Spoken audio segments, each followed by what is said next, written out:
Hey, this is Ramon. I'm the managing partner of 501k. If you're interested in commercial real estate wholesaling, or if you have any questions, or you would like me to mentor you and teach you how to wholesale commercial real estate, or you have a deal that you'd like us to collaborate on, please reach out. You can reach me at Ask Ramon Questions, and that's questions plural, at gmail.com. I'd love to collaborate with people that watch my content. I have a gentleman right now that I started working with, and we're doing his very first deal. And his very first deal is going to be 7 figures. We should be closing on that here in the next little bit. This could easily be you. Go ahead and reach out. Would love to work with you. Would love to get to know you. Let's make this happen. Reach out. But for now, let's get back to the video. Hey everyone, welcome back to the 90-day commercial real estate wholesaling accelerator. This is going to be a very quick video. And what we're talking about today is one of the very low hanging fruits in the industry. And when I say low, I mean super low. Excuse me. This is incredibly low hanging fruit.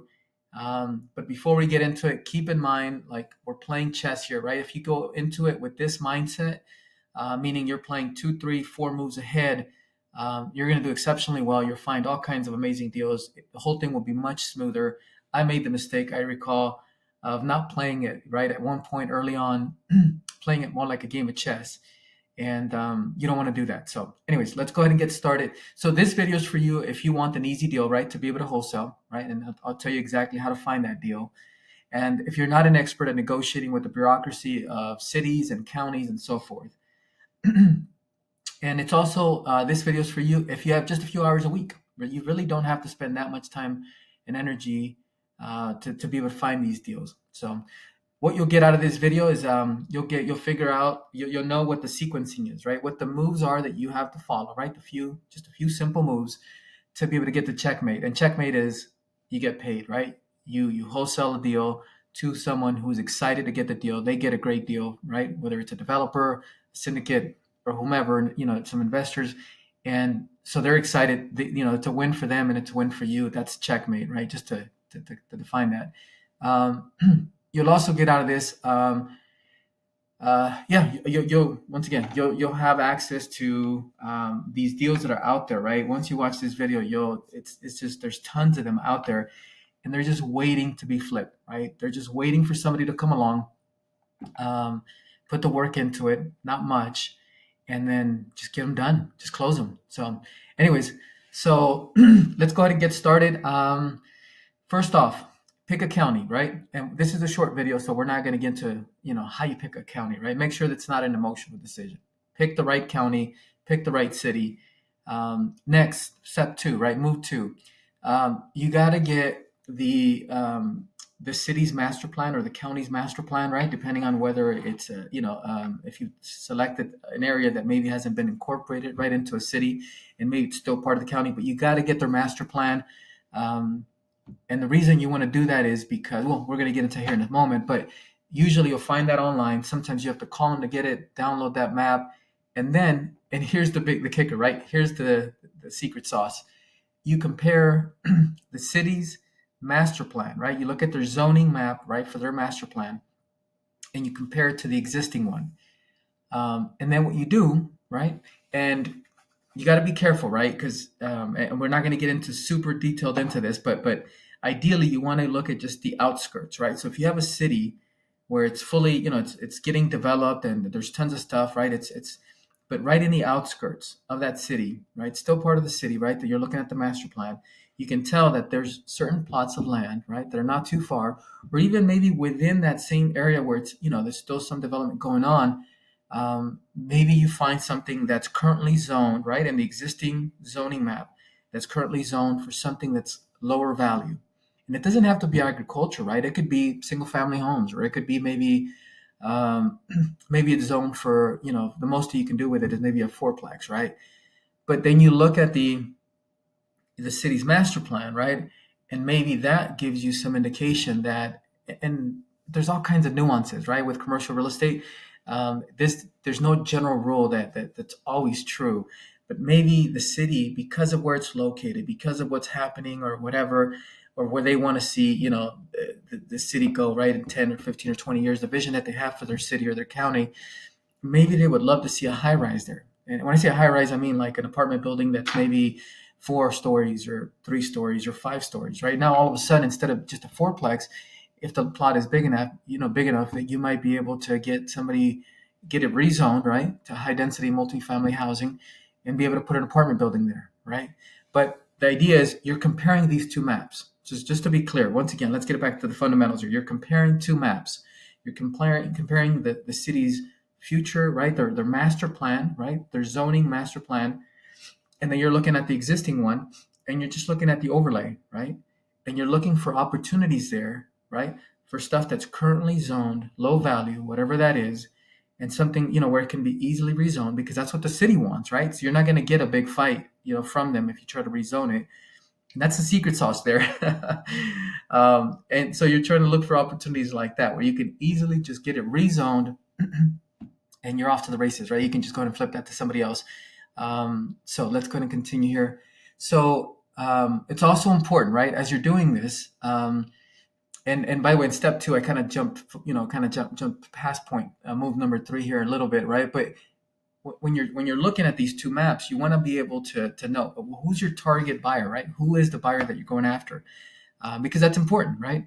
And can get pretty complicated, but you want to figure out exactly who are you going after. Are you going for somebody that wants to build multifamily housing, or are you looking for somebody that's looking for to build a storage facility, or are you looking for somebody that wants to build a strip center, right?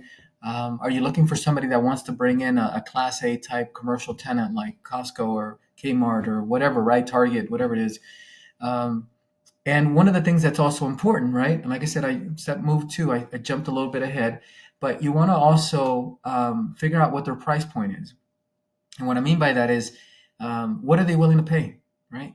Because you don't want to go and do all this work, get all excited and all, tie up a property and all that. And then it turns out that the price point, right? Their price point, whoever it is that your target, buyer is, if they're only willing to pay, just to use some round numbers here, if they're only willing to pay $10 million, right, for this type of land, well, that 10 million is a little too big, right, for land. It can happen, but let's just say it's $1 million, right? They're willing to only pay $1 million per acre. Let's just put it that way, $1 million per acre, right? That's the maximum they're willing to pay. And if you're over there trying to get it under contract for 700,000, 800,000, it's going to be tough for you to make, a nice margin, and it's going to be tough for you to really to be able to really get them excited if that's the maximum, right? Now, if they're excited at $1 million, that's a whole different story, right? If they're excited at $1 million an acre and you can get it for 700,000 or 800,000, then cool, right? You're good to go.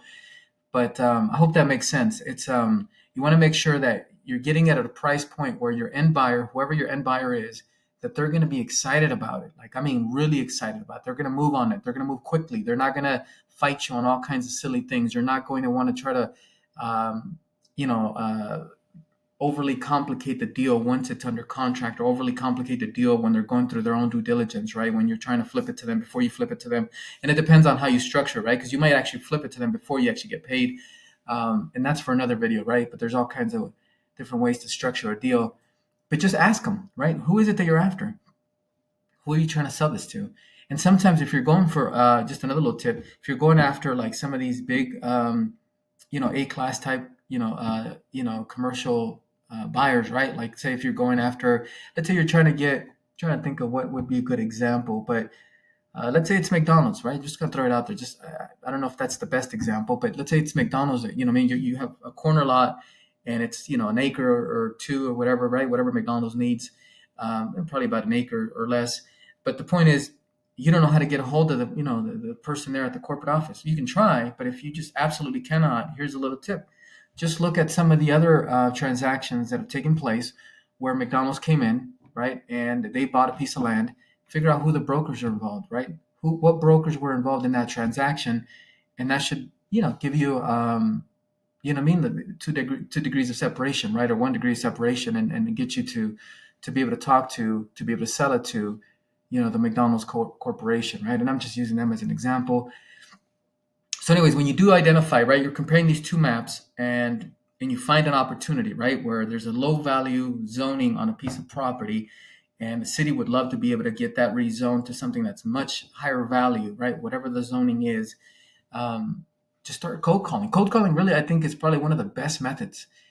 Despite all the technology, right, despite all the automation, despite, all these other things that are available out there, I still think that just calling people is one of the best ways to go. And if you're not good at cold calling, just get better at it, right? Just that simple. Get better at it, and it just comes with time. Watch some videos on cold calling, and eventually you'll get better at it. Um, but you can also try some of the other stuff, right? Send them an email, direct mail. There's ways, there's softwares out there, and that's not for this video, where you can figure out. And there's a bunch of them, right? If you just like the first one that comes to mind is True People Search, but there's a bunch of other ones that you pay, higher, amounts, right? Subscription amounts, and you can get information for where people live, and you can get their phone numbers and email addresses and all that stuff. And just give them a call. You'd be surprised. It's funny. Sometimes it's surprising how easy it is to get a hold of some of these people that own these properties that are just, worth a fortune, right? Not just with dirt, but like with apartment buildings and stuff like that. So there's all kinds of methods, right? But just go to work, and then, and get a great price. So if you already have a price point, right? Move 3, right? You already know what your buyer wants to pay. Get it, get a great price for it, put it under contract. You know what I mean? And one of the things that when you put it under contract, you want to make sure that you have talked to your buyer and you talk to them about how they want to take control of the property, right? Because there's different ways of wholesaling the property. It's not just an assignment. That's one way of doing it, right? Now, if you're going to do an assignment, they have to be comfortable with paying you a finder's fee, a 6-figure finder's fee. So make sure that they're comfortable with that before you go and try to structure the deal, right? And put it under contract in that way. Because there's other ways of putting it under contract. Besides just an assignment. Make sure that whatever method you decide to use, right, to do this, that it's legal, right? I've mentioned this in some of my previous videos. Double closings, for example, are not legal in every state. You want to make sure if you're going to do that, if that's how you're going to structure, make sure that that's legal. And then, lastly, just make sure that, whatever structure you decide to use, right, whatever vehicle you decide to use to try to wholesale, is that you're protected. You want to make sure that at the very minimum that you're protected at least on one side, right? Meaning that the buyer or the seller is not going to go around you, right?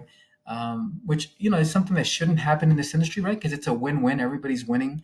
Of course, it's not like everybody's winning equally, right? So I could see how, for example, if the seller finds out that you're selling it for significantly more, if you're making a few $100,000 on the deal, I could see how, the greed or whatever, right? Or just human nature, right? He's gonna, if he can save himself that few $100,000 or make an additional few $100,000 by cutting you out of the deal. It's something that if you make it too easy for them, there are some people that'll do it. So make sure that you protect yourself so that you do get paid. Anyways, hopefully that was helpful for you. If you have any questions, go ahead and shoot me an email. You can also text us at this number. And again, thank you for your support. I appreciate you watching my videos. And would love to work with you. And, through the 90-day commercial real estate wholesaling accelerator, would love to work with you. I would love to be able to help you close some deals. So anyways, take care.